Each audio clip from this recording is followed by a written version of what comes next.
ಆತ್ಮೀಯ ರೈತ ಬಂಧುವರೇ ನಮಸ್ಕಾರ. ನಾನು ನಿಮ್ಮ ಗೌರೀಶ್ ಮಾತಾಡ್ತಾ ಇದ್ದೀನಿ. Gourish Gowda farming YouTube channel ನೋಡ್ತಾ ಇರ್ತಕ್ಕಂಥ ಪ್ರತಿಯೊಬ್ಬರಿಗೂ ಈ ಒಂದು ವಿಡಿಯೋಗೆ ಸ್ವಾಗತವನ್ನು ಮಾಡ್ತಾ ಇದ್ದೀನಿ.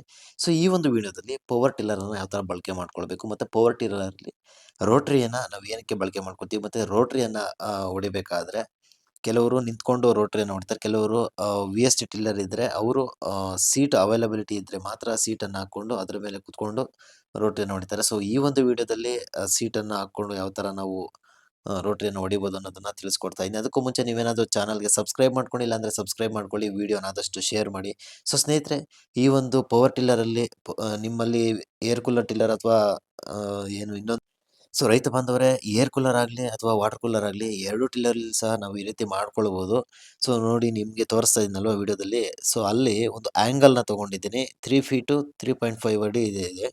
ಸೊ ಸ್ಕ್ವೇರ್ ಆ್ಯಂಗಲ್ನ ತೊಗೊಂಡು ಅಲ್ಲಿ 2 ಹೋಲ್ ಇದೆ ನೋಡಿ, ಆ ಒಂದು ಹೋಲ್ಗೆ ಡ್ರಿಲ್ಲಿಂಗನ್ನು ಮಾಡಿಸ್ಕೊಂಡು ಅಲ್ಲಿ ಒಂದೆರಡು ಗಟ್ಟಿ ಇರ್ತಕ್ಕಂಥ ಒಂದು ಸ್ಟ್ರಾಂಗ್ ಇರ್ತಕ್ಕಂಥ ಒಂದು ಐರನ್ ಬೋಲ್ಟನ್ನು ನಾನು ಹಾಕಿರ್ತಕ್ಕಂಥದ್ದು. ಯಾಕೆಂದರೆ ವೆಯ್ಟ್ ಒಂದು 60-70 kg ಇರ್ತಕ್ಕಂಥ ಒಬ್ಬ ವ್ಯಕ್ತಿ ಕುತ್ಕೊಂಡು ರೋಟ್ರಿ ಹೊಡೆಯೋದು, ಅಥವಾ ತೋಟ ಇನ್ ಕೇಸ್ ದೂರ ಇರುತ್ತೆ, 1 ಕಿಲೋಮೀಟರ್ 2 ಕಿಲೋಮೀಟರ್ ದೂರ ಇರುತ್ತೆ. ಸೊ ನಿಂತ್ಕೊಂಡು ಟ್ರಾವೆಲ್ ಮಾಡಬೇಕಾಗುತ್ತೆ. ಸೊ ಆ ಒಂದು ಕಾರಣದಿಂದ ಅಟ್ಲೀಸ್ಟ್ ತೋಟದಲ್ಲಿ ಆಗಿಲ್ಲ ಅಂದ್ರೆ, ತೋಟದಲ್ಲಿ ಇದನ್ನು ಇನ್ನೂ ಪ್ರಯೋಗ ಮಾಡಿಲ್ಲ, ಇದು ಫಸ್ಟು ತೋಟಕ್ಕೆ ಹೋಗ್ಬೇಕಾದ್ರೆ ನಾವು ಯಾವ ರೀತಿ ಹಾಕ್ಕೊಂಡು ಹೋಗ್ಬೋದು ಅನ್ನೋದನ್ನ ಪ್ರಾಕ್ಟಿಕಲ್ ಆಗಿ ತಯಾರು ಮಾಡಿರ್ತಕ್ಕಂಥದ್ದು.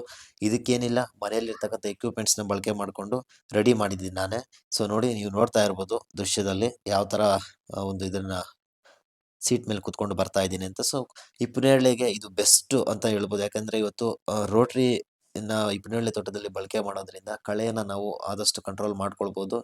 ಪ್ರತಿ ಸಲನೂ ನಾವು ಕೆಮಿಕಲ್ ಔಷಧಿಗಳನ್ನ ಹೊಡೆದು ಭೂಮಿಯನ್ನ ಹಾಳು ಮಾಡೋದಕ್ಕಿಂತ ಪವರ್ ಟಿಲ್ಲರ್ಗಳನ್ನ ಬಳಕೆ ಮಾಡಿಕೊಂಡು ನಮಗೆ ಬೇಕಾದ ರೀತಿಯಲ್ಲಿ ತೋಟದ ನಿರ್ವಹಣೆನ ನಾವು ಮಾಡ್ಕೊಳ್ಬೋದು. ಸೊ ಆ ಒಂದು ಕಾರಣದಿಂದ ಆದಷ್ಟು ಒಂದು ಟೆಕ್ನಾಲಜಿನ, ಇರ್ತಕ್ಕಂಥ ಒಂದು ನಾಲೆಡ್ಜ್ನ ಯೂಸ್ ಮಾಡಿಕೊಂಡು ಟೆಕ್ನಾಲಜಿನ ಯೂಸ್ ಮಾಡ್ಕೊಳ್ಬೇಕು ಅನ್ನೋ ಒಂದು ಕಾರಣಕ್ಕೋಸ್ಕರ ಈ ಒಂದು ಎಕ್ವಿಪ್ಮೆಂಟ್ಸ್ನ ತಯಾರು ಮಾಡಿರ್ತಕ್ಕಂಥದ್ದು. ಇದನ್ನ ತೋಟದಲ್ಲಿ ಯಾವ ಥರ ನಾವು ರೋಟ್ರಿ ಹೊಡಿಬೋದು ಅನ್ನೋದನ್ನ ಸಹ ನಾವು ನೋಡ್ಕೊಂಡ್ ಬರ್ಬೋದು. ಸೊ ಸ್ನೇಹಿತರೆ, ಇದು ವಿತೌಟ್ ಸೀಟ್ ಇರ್ತಕ್ಕಂಥದ್ದು ರೋಟ್ರಿ. ಕ್ಷಮೆ ಇರಲಿ, 2 ಹ್ಯಾಂಡ್ಲನ್ನ ಬಿಟ್ಟು ವಿಡಿಯೋ ಮಾಡ್ತಾ ಇದ್ದೀನಿ. ಸೊ ನಿಮಗೆ ತಿಳಿಸ್ಬೇಕು ಅನ್ನೋ ಒಂದು ಕಾರಣಕ್ಕೋಸ್ಕರ ನೀವು ಯಾರು ಈ ರೀತಿ ಕಾಪಿ ಮಾಡ್ಲಿಕ್ಕೆ ಹೋಗಬೇಡಿ. ಯಾಕೆಂದರೆ ಫ್ರಂಟ್ ವೀಲಲ್ಲಿ ಏನಿದೆ ಅದು ಇನ್ ಕೇಸ್ ಏನಾದರೂ ಎಂಟೆ ಮೇಲೆ ಅಥವಾ ಕಲ್ಲು ಮೇಲೆ ಹತ್ತಿದಾಗ ಬೀಳುವಂಥ ಚಾನ್ಸಸ್ ಇರುತ್ತೆ. ಸೊ ಅದಕ್ಕೆ ನೀವು ಯಾರು ಈ ರೀತಿ ತಯಾರು ಮಾಡ್ಕೊಳ್ಳಿ, ಬಟ್ ಈ ರೀತಿ ಕಾಪಿ ಮಾಡೋದಕ್ಕೆ ಹೋಗಬೇಡಿ.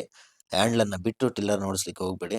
ಸೊ ನೆಕ್ಸ್ಟ್ ವಿಡಿಯೋದಲ್ಲಿ ನಾನು ನಿಮಗೆ ತಿಳಿಸ್ಕೊಡ್ತೀನಿ ಯಾವ ಥರ ಸೀಟ್ ಮೇಲೆ ಕುತ್ಕೊಂಡು ವಿಡಿಯೋ ಮಾಡೋದು ಅನ್ನೋದನ್ನ. ವಿಡಿಯೋಗೆ ಒಂದು ಲೈಕ್ ಮಾಡಿ.